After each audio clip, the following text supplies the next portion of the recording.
Apple classes up the App Store. They revamped Thunderbolt cable offerings and new Arrested Development episodes coming soon. It's Thursday, January 10th, 2013, and this is iWake. I'm Tim Chaten, and this is what's going on in the Apple world today. Good morning, everyone, and welcome to another edition of iWake. Less going on in the world today than the past few days with CES going on, but there's still quite a bit to talk about. And surprisingly, there's a bit of Apple news to talk about. First up is Apple updating their development program with one notable change. Beginning January 9th, app screenshots will be locked in iTunes Connect once your app has been approved. New screenshots may be uploaded when you submit a binary for an update to an existing app or a new app. So what this does is stops scammy apps from getting an app approved and changing it to screenshots to something that looks much better and something that you don't actually buy. So several apps were actually doing this and kind of tricking the user into buying something they weren't getting. So this is definitely a good change, I think, and it makes the App Store a more friendly place to buy apps. Next up today is Apple revamping their Thunderbolt cable lineup. And notice I say lineup because it is now a lineup instead of just a single cable. Now, there's two cables. The existing cable was 2 meters long. That is still for sale. It had a price drop of $10. It's now $39, up from $49.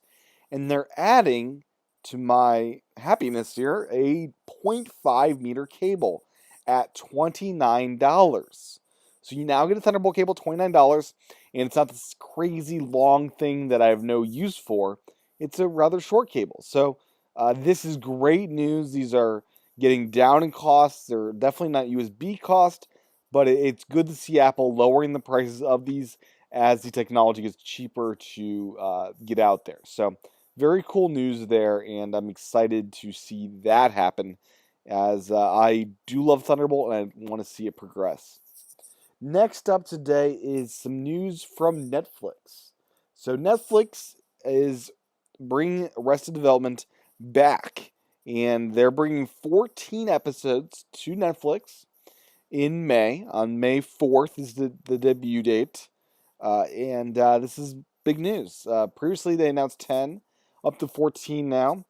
Some things they learned. Each episode will focus on one character. They'll have some guests on the show as well. And that basically they'll be released all at once, but there will still be a playing order, sort of like an album or a TV season. And that Michael Cera, one of the actors, really came in handy as a writer on these episodes, when a lot of when he joined the writers' room, basically. So very cool stuff here. I'd love to see them make a movie out of this and all sorts of stuff. It's kind of interesting here. As far as how long these episodes will be, they're going to be about 30 minutes in length. So that's going to be longer than episodes from the commercial realm, where you had 23-minute episodes with 7 minutes of commercials. Here in Netflix, you don't need that anymore because there are no commercials. So these are going to be longer episodes than what you're used to. Now, Arrested Development is a show I know of. I just started watching some episodes over the weekend just to get my head around what the show's about. Really enjoying it so far, and think it's great to see Netflix resurrect this show that so many people love, and I'd love to see them do this with other shows that get dropped by the network. So very cool news here, and more information about this reboot is up in the show notes. Next up in the news is more Ultraviolet news. They seem to be in the news every day this week. So what are they getting news for today? Well, the Digital Entertainment Group has announced plans to give away free movies when you buy an Ultraviolet compatible device. If you buy a smart TV from the supported brands, you'll get 10 free movies accessible anywhere Ultraviolet works, including Cinema Now, Flickster, Nook, and Vudu. Blu-ray players will come with 5 free ones. You can choose from hardware from LG, Panasonic, Philips, Samsung, Sony, Toshiba, and Vizio. So most of the big brands that you would be buying with.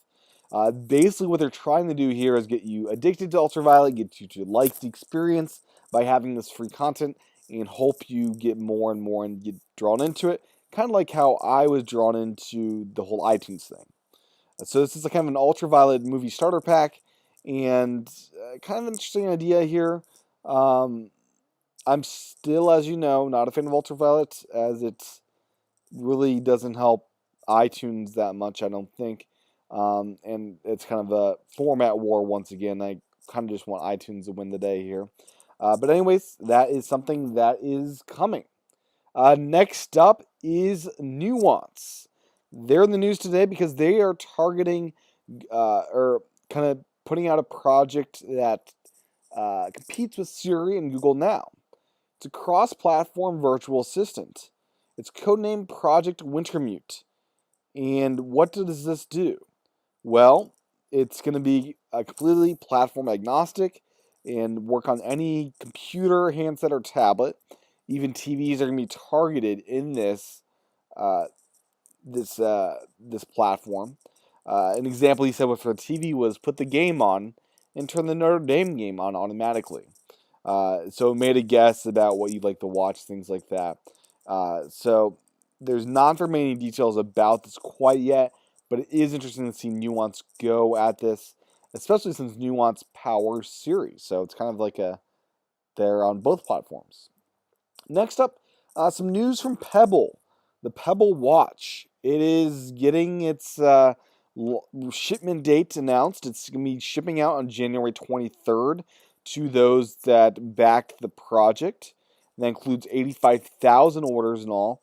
It will take 6 to 8 weeks to fulfill, and that's quite a bit of orders. So the Pebble Watch is one of those smart watches that so many people are thinking will be good. I did not pre-order one. I have no interest in the Pebble. Maybe something in the future, but I don't think that technology is there quite yet. Last up to date is T-Mobile back in the news today. So T-Mobile was chatting it up about the iPhone. That the iPhone will be available maybe in 3 to 4 months, which would put it out at March, April. Interesting time frame there. It would be kind of like how Verizon got the iPhone in January, not coinciding with any big launch of an iPhone itself. So the CEO was talking, and this was just kind of a tidbit he released during the discussion. So that is all the information we have about that. And there's also inclination that there will be no subsidies with this. So it will be a rather expensive device when it actually does come out. So we'll see how that all goes. Once again, all speculation at this point. It is founded in truth by having people high ups at T-Mobile say it, but no word yet on if this stuff will actually become a reality anytime soon. So that's the show for today. Thank you for tuning in today. You can find the show notes at iWakePodcast.com. I also do videos over at youtube.com/TCHATEN. Watch those. Click on the, enjoy the ads as those help me pay the bills. So with that said, thank you for tuning in to today's show. And I will talk to everyone again tomorrow, which is Friday, for another edition of iWake. Have a good one. Talk to everyone again real soon.